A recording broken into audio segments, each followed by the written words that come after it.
Okay, this is the third time I'm doing this. Assessment analysis and process reflection portfolio. Um, VoiceOver is not happy with me. I am not happy with it. My name is Jody Eberly, Olivet Nazarene University. Assessment of the bilingual student, ESL 604102, Marianne Griffiths, March 21st, 2016. Wish me luck. Background student of the student. He's a second grade student. He is originally a Spanish speaker. His parents came to the United States and he was born in the United States. He has no siblings. He was raised speaking Spanish, although he lived in a small town in central Illinois.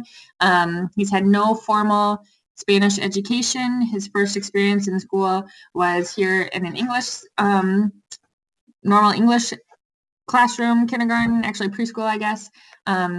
His parents cannot assist him. They speak Spanish, and he wasn't really for sure how well they even spoke or would read, read or write in Spanish, but they cannot assist. Oral language assessment.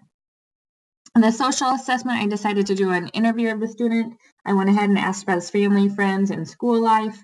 I used content specifications, starting with a warm-up, a level check, and a probe, and wind down like suggested in the Brown book. I just adapted the questions for him. Many of the questions allowed the student provide information on personal experience, prior knowledge, and cultural background, all of which helped to make it culturally valid. I ended up rating him in his social speaking 4.6, expanding, and then a 5.0 bridging for listening. I found it more difficult to interpret his listening than his speaking, because obviously when he was speaking to me, I could understand it, so I could look at the can-do descriptors. But the listening, I eventually just had to go with the fact that he was understanding everything that I was saying and was identifying with ideas and concepts that I expressed. So I just guessed that he understood what was going on. For the can-do descriptors, as far as the speaking rubric, like I said, 4.6. In linguistic complexity, I gave him a 5. When the conversation began, he provided lots of yes/no answers to questions, but eventually he gave me a variety of sentence lengths and varying linguistic complexity. He also explained in detail the order in which they do things after school. Vocab usage, I gave him a 4. I didn't know if this was really accurate, but he was saying he would get confused or trying to grope at some words like pizza and exercise, and then confuse some words like him and her more than once. So that's really why I didn't give him a 5 there. Language control, I did give him a 5. Of the few errors that he made, I think they're really just typical 7-year-old mistakes. So for the academic assessment, I showed him a movie, and throughout the movie I would pause it and talk about it, and then we would talk about questions about it, and then at the end, the second time I played it, I would pause it and he had to tell me what was going on, so he in turn narrated it. That was his academic task. And I again put him at a level 5 bridging for his speaking and a level 5 bridging for his listening as well. He did a very good job. Hold on, I'm flipping around here.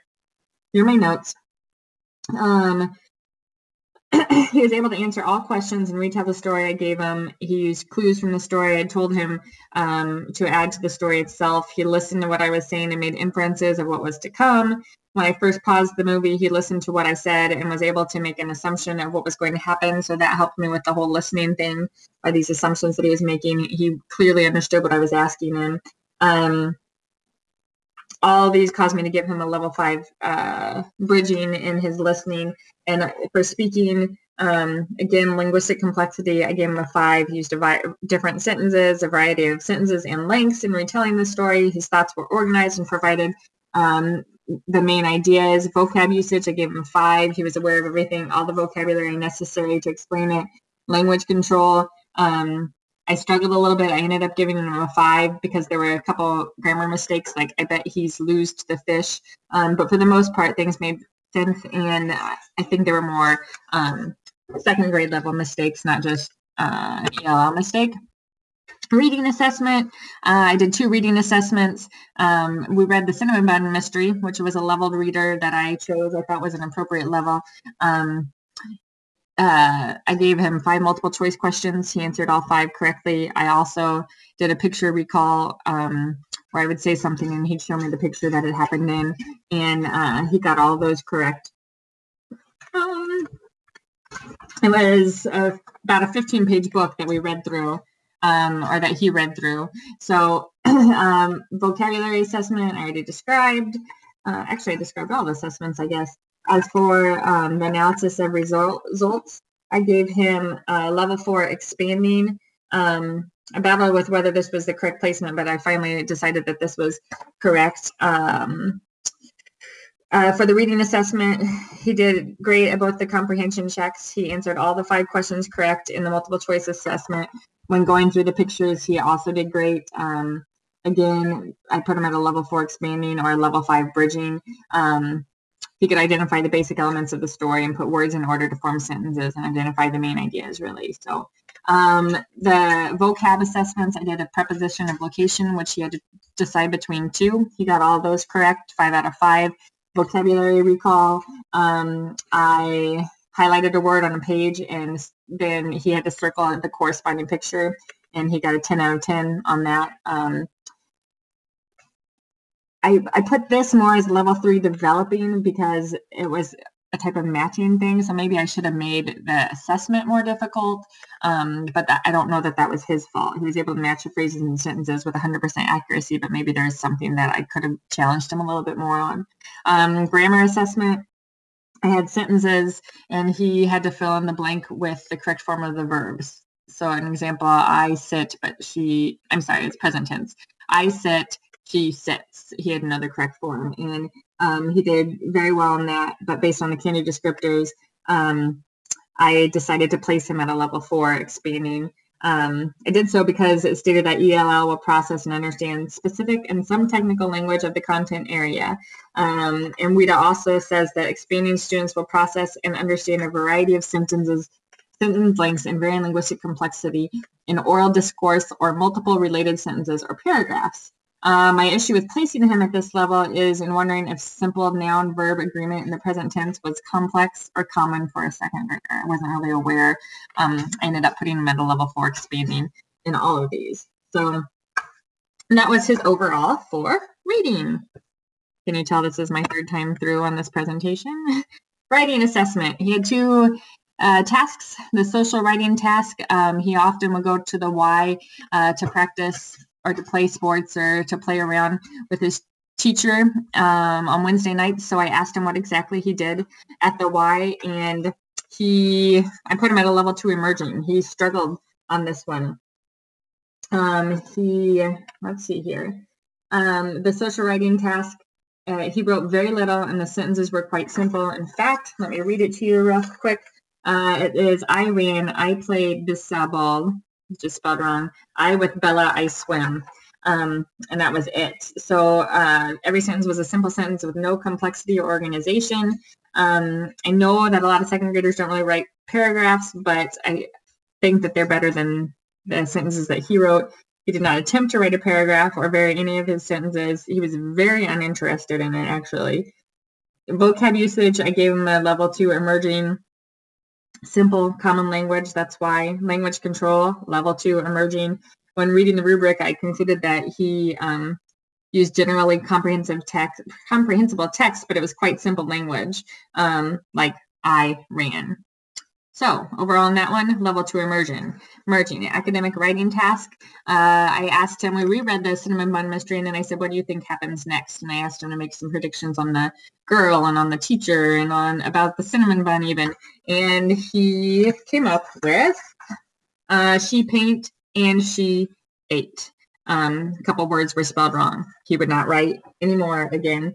So for the academic task, linguistic complexity, I gave him a level 2 emerging. He wrote 2 simple sentences, no organization to it. He just wrote it. An example of his, like I said, she paint was an example. Vocab usage, I gave him a level 2 emerging. He chose to use the simplest terms that did not use anything difficult or challenging whatsoever vocabulary-wise. I almost rated him a 1 entering, but he didn't copy anything. He actually came up with them himself. For language control, I placed him at a level 2 emerging again. Although there were grammar and spelling errors, his text was comprehensible, although it was quite short. Content area test evaluation. I did a 2nd grade math test. It was actually a word problem test. I want to address the content validity first. It was a content valid test. I questioned it at first because I was like, oh, it's a math test. It's a math test. Well, no, it really was not a math test. It was a test on if they understood word problems. And word problems are hard. They're difficult, but it really is not necessarily just math that is being tested. So I finally decided that, yes, it was content valid. I made several modifications. The first one was the original test did not have any instructions. And I think as a teacher, we often think, oh, the kids know what's going through our mind, so they should know what's going on. And that's not always the case. So I added instructions that were pretty simple, told the students what to do. 2, the second modification, simplification and clarification of language. Some of the words were more difficult, like licorice.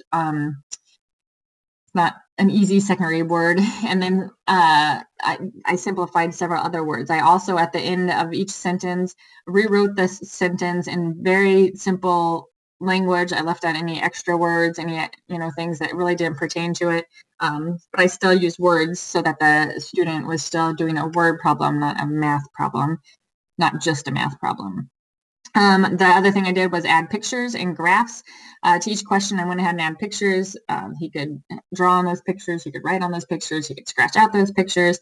And just to look at them, I think would have made the test a little bit clearer to this ELL student. So that was that. And when I changed it, I still believe it was very content valid. It was still a word problem test or quiz, and very content valid.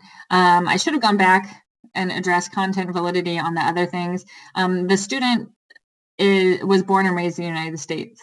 At times, for the reading assessment, I brought out a book that dealt with a student doing stuff in Mexico, and he didn't get it. His connection is the United States. He has lived here his whole life, even though his parents speak Spanish. He was raised here. Our culture is his culture. And I found that out after talking to him a couple times, because I always had options for the 2 different cultures.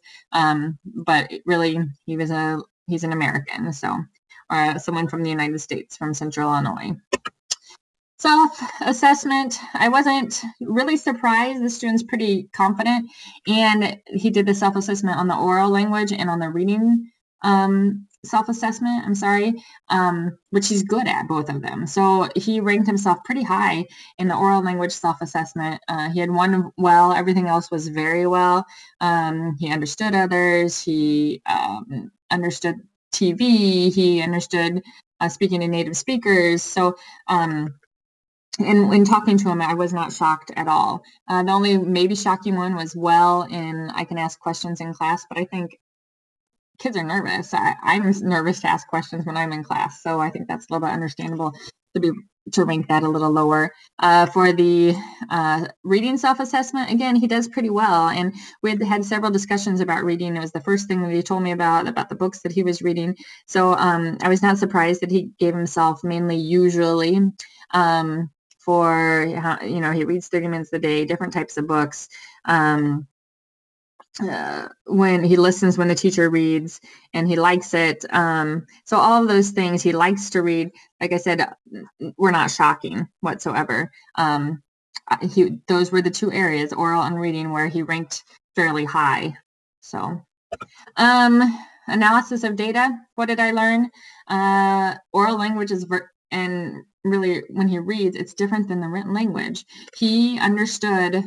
I could talk to him just fine. He could read pretty well. I mean, he struggled over words, but he could read pretty well and understand. But when he went to write, he could not do it. They're 2 different things, and they come about at different times when you're learning the language.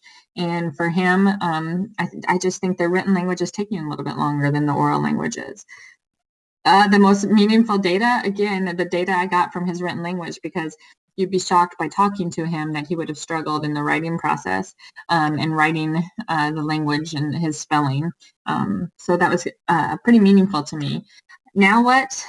Foster more success in writing. So with this student, my next step is I'm going to address writing. How can I make it more interesting to him? How can we work on those writing skills, the spelling skills? What exactly can we do in the future to help improve his writing? Maybe using his oral language and his reading can help us do that. But maybe if we can make him a little bit more interested in it, it will be more beneficial to him. Recommendations to someone that's preparing to assess a student: interact with the student ahead of time. I didn't know my student ahead of time, so I spent, quite a bit of time trying to get to know him and then questioning whether I was assessing him correctly. I think in an ideal situation, hopefully you'd interact with the student quite a bit throughout the year, but I didn't have that option. So when preparing to assess, I would get to know the student and get to know, I could go back to this many times, but get to know the grade level and what's expected of your average second grader, what's expected of your average history student in 8th grade. I think you need to know a little bit of history on that as well. To recommendations for someone administering assessment, look at the complete student. Just because they take a WIDA test or a formal test does not mean that is necessarily where the student lies. I think looking at the all-around student, being able to sit down and talk with them, doing some informal assessment, and keeping records of those things tells you a lot. So when you're getting ready to administer an assessment of some sort, I think you need to keep that in mind. If you're analyzing data, what exactly is the data telling us? Again, I think it goes back to, is it a formal test? Is it an informal test? What is the formal test telling us versus what is an informal test telling us? I think when you know a student personally, you get to know how well they know the language a little bit better than just a formal test that is being given. I think knowing what the student is learning in class can help also. What else with analyzing data? I think that's really the big thing. Is it formal? Is it informal? Everything counts. It's not just how well they score on those formal tests. Process reflection. ELL students versus other students. If you think in terms of RTI, there shouldn't be a whole lot different. Students need some one-on-one attention. If you think in terms of RTI again, ELL students just need a little bit more attention. They need a little bit more time to grasp things. They need help making more connections. But a lot of the things I found myself doing for this ELL student or thinking of doing for this ELL student would really benefit a lot of students, not just the ELL student. So an ELL student is not necessarily a special education student, but they're special in their own ways and they need special attention. What worked during my analysis and what did not? I think that I liked my assessments. For the most part, they worked. I do question, however, if I made some of them difficult enough. Again, second grade level, I wasn't really familiar with. I don't know what the expectations were. So if I said anything did not work, it was my lack of knowing the expectations of a second grade student. So was I really assessing him correctly, not knowing that very well? What do I know now?